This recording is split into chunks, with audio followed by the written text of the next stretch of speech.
So great to be with you for another edition of The Marketplace. A slightly different look now at the free agency period with a lot of names locked away for teams. It's time for us to start to dive a little bit deeper and analyse the moves that all 10 teams have made during the off-season. And to do that, the best in the business, Pete Hooley, the Professor. Hools, welcome.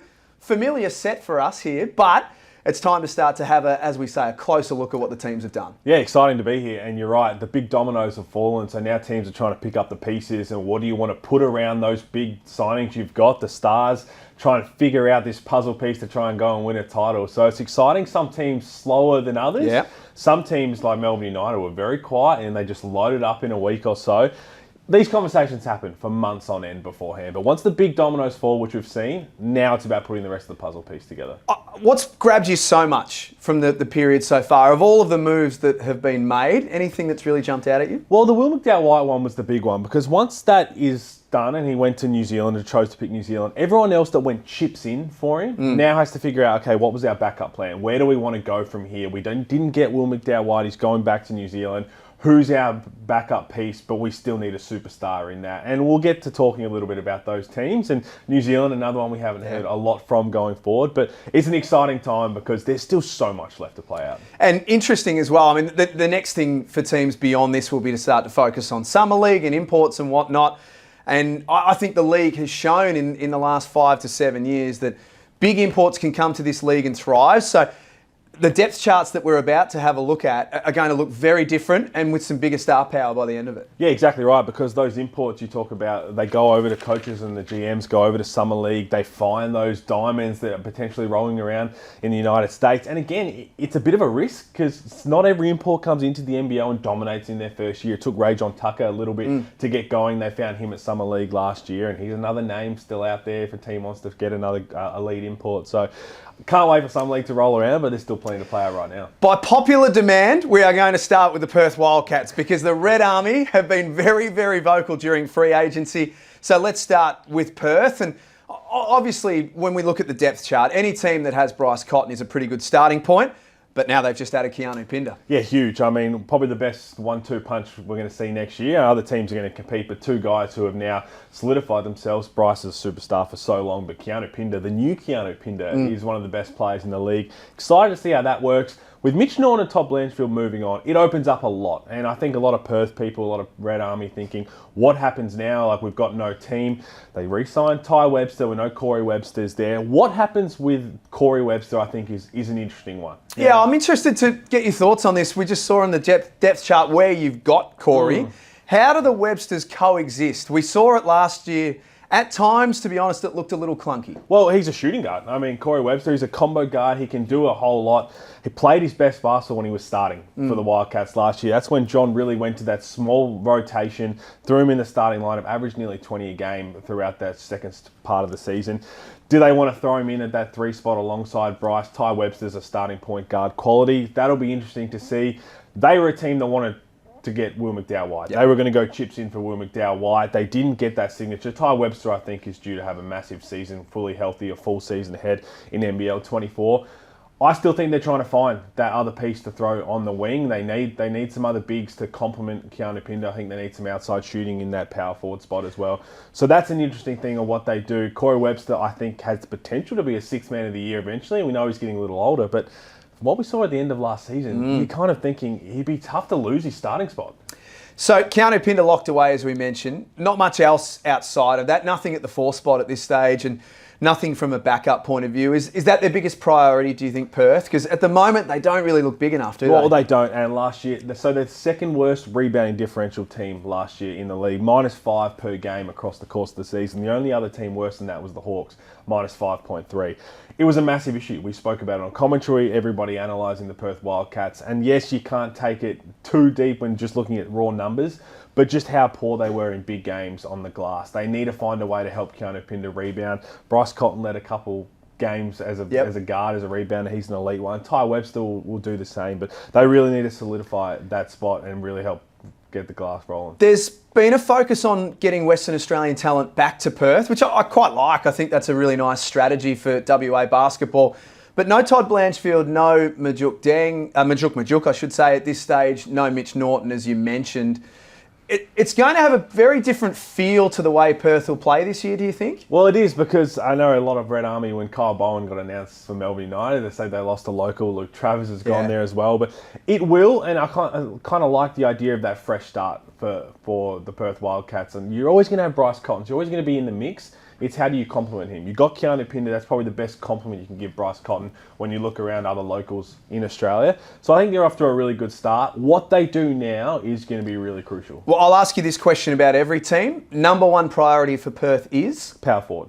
I think you need that power forward, one who can crash the glass really hard to help Keanu Pinder if he gets injured or in foul trouble, but also that outside shooting. Corey Webster can shoot. Ty Webster is a bit on and off, a bit streaky with his shooting, but last year they were the best ball security team. They didn't turn the ball over much at all. Now they've got some youngsters. Michael Harris is going to get more of an opportunity, so I'm excited to see what they can build in that guard spot, but they need a really strong power forward signing. Let's take a look at the New Zealand Breakers, runners-up in last season's championship series against Sydney, which was epic for so many reasons. At the moment, there were a lot of gaps. The key piece was Will McDowell-White. They've ticked that box and locked him away, but now for this team, they're going to fill the rest of the roster. Yeah, it's interesting. You look at the depth chart, and if you're a Breakers fan, you're probably freaking out. But you got the main one. You got Will McDowell-White, and I'm sure all their focus would have been on how do we retain this man. He's so exciting. He was so hotly sought after. We got his signature. We've locked him away. Now we try and complement Will McDowell-White's game. You're still having those conversations with Jarrell Brantley. We know he had that call up back to the Jazz. You'd be talking to Derek Pardon still, Barry Brown Jr. Why wouldn't you? Everything else are the pieces. Isaiah Liafa, we know he started some games. He can be an elite offensive weapon and a good defending guard. But again, I still think you need to make those big moves and try and find who else can really help them. So I think the interesting thing here with this Breakers team, Pete, is that backup-wise, they're pretty well looked after. Vodanovic, Fotu, Liafa potentially coming off the bench. Alex McNaught has got a lot of talent that we haven't seen a lot of so far. So they're really now just about fleshing out their starting five, aren't they? Yeah, which is, it's not necessarily the worst thing to have. I mean, other teams have done a similar situation where you normally see in free agency teams load up with the superstars and then the other pieces kind of fall into place. They're doing the opposite where they've locked everything away. A couple of those were contracts from last year, but it's a good situation to have that core retain. Sydney King show what happens when you retain a local core, that bench core, and try and put a starting unit around that. I still think they'll be okay. Yeah. They were the best defensive team in the competition last year, and we saw where they managed to take them. So it's all about just getting that other couple of pieces that really help Will McDowell-White, because we've seen in the past Jalen Adams, Derek Walton Jr., if you have an elite point guard and you've got a local one at that, you fill everything else around the right spot, you're going to be contending. It's inevitable that the price goes up. So for Derek Pardon, for Barry Brown Jr. and Jarrell Brantley, their stocks would have risen huge from the start of the season to where it sits right now. If they can only afford or choose to bring back two of those three, who should they be bringing back? It's an interesting one. The first one would have to be Barry Brown Jr. You need that electrifying scoring guard. Will McDowell-White isn't that. Will McDowell-White is an exceptional all-round player, one of the best, if not the best, in the league. You need that electrifying scorer. That's Barry Brown Jr. He's a starting guard, let's be honest. You can slot him into that starting two-man. He only came off the bench to kind of help the way their team was put together. Then it's a bit of a toss-up, because in my head I'm thinking you go Jarrell Brantley for sure, but Derek Pardon, I mean, if you take him out of that team last year, there's no way they succeed as much with what he brought. He was a Defensive Player of the Year finalist, but I still think Jarrell Brantley, if you could bring him back alongside Barry Brown Jr., you've got two really good core pieces to go with Will McDowell-White. Pot the other holes, and all of a sudden it's an exciting team. What's the biggest priority for Monty Mayor and the New Zealand Breakers? Oh, it's a tough one. It is. I'm going to have to say Barry Brown Jr. I think it's that kind of player. You really need that electrifying scorer. You're always going to hang your hat on the defensive end. They did that, and they were phenomenal at it, and they were physical, they were tough. But that man broke games open. Yep. When that game needed to be put to bed, Barry Brown Jr. was electrifying. As I said, he can play 38 minutes and start easily and probably put up MVP type season. You want to be trying to get that kind of play, if not him back. To the Adelaide 36ers, one of the biggest disappointments of last season, but they have said publicly and that they're going to turn this around, that won't happen again. They've been pretty aggressive so far. They've been busy in their coaching structure, announcing Scott Ninnis last week. How does that help them now? It's a very interesting thing with the 36ers because, again, what happened last year can't happen again. I mean, how much money they spent, but also the talent they had on the floor for it not to work. 91 points per game they averaged last year, fourth best in the league. Now, it's no surprise that only one top four team in scoring made the semi-finals. All four best defensive teams in the league made the semi-final. You need to be able to play defense in the NBL. They just didn't do that consistently enough. They've got Antonius Cleveland. Robert Franks is listed on the depth chart. I wanted to ask you about Robert Franks. What do they do here? Well, he's listed on the depth chart. If he comes back, absolutely, I think you take him. He is contracted, but I'm sure there's conversations that are happening elsewhere on Franks' side about where he could potentially end up overseas. I'm not so sure that he potentially is in Adelaide 36ers uniform next year. But the one interesting thing that I'm not sure enough people have thought about is what happens with Mitch McCarron. Now, I've heard a couple of things that they're after, maybe that style of point guard, import point guard, which would slot Mitch McCarron up to the shooting guard position. He's a combo guard as well. We know he can play in both positions. But I think they've kind of looked at that Sydney Kings style of saying, we've got this all-star point guard in Jalen Adams, Derek Walton Jr. If we can get that, Mitch McCarron is a combo guard. He can play anywhere from 1 to 3. We've got Jason Kidd as a backup point. That'll be interesting. If they are okay with Mitch McCarron playing the 2, if he's okay with that as well and they go after a point guard, then all of a sudden you've got some really nice pieces to work with. But I think in the last 3 years, we've only known Mitch McCarron as a point guard. So that is something to watch. What do you think about that? Because as you say, that it's been a project to make Mitch a point guard, but him playing at the 2 is not unfamiliar to the NBL, is no, it? It's not. He was elite in the 2 when he was playing in the Cairns Taipans when he first started his NBL career. I still think he is a point guard. I think we've seen that when he puts on an Australian jersey. He wasn't obviously flourishing in Adelaide like he did at Melbourne United. Yep.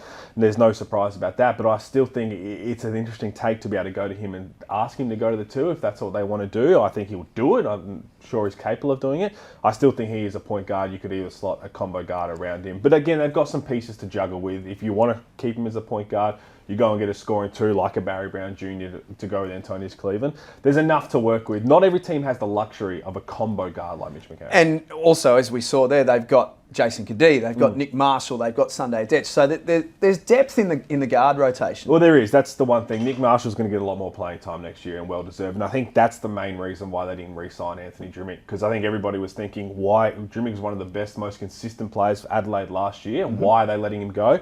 Nick Marshall's now earned his right to play a lot more minutes, similar position, if not the same position. So I think that's the main reason they parted with Drimmick. But they gave up 93 points per game last year. Just second worst, 0.1 behind Brisbane. The defensive end is where they've got to get a lot better at. What about Isaac Humphries? Back at Adelaide, I think that's made a lot of 36ers fans quite happy, given that that's where Isaac played some of his best basketball. Is he a starter?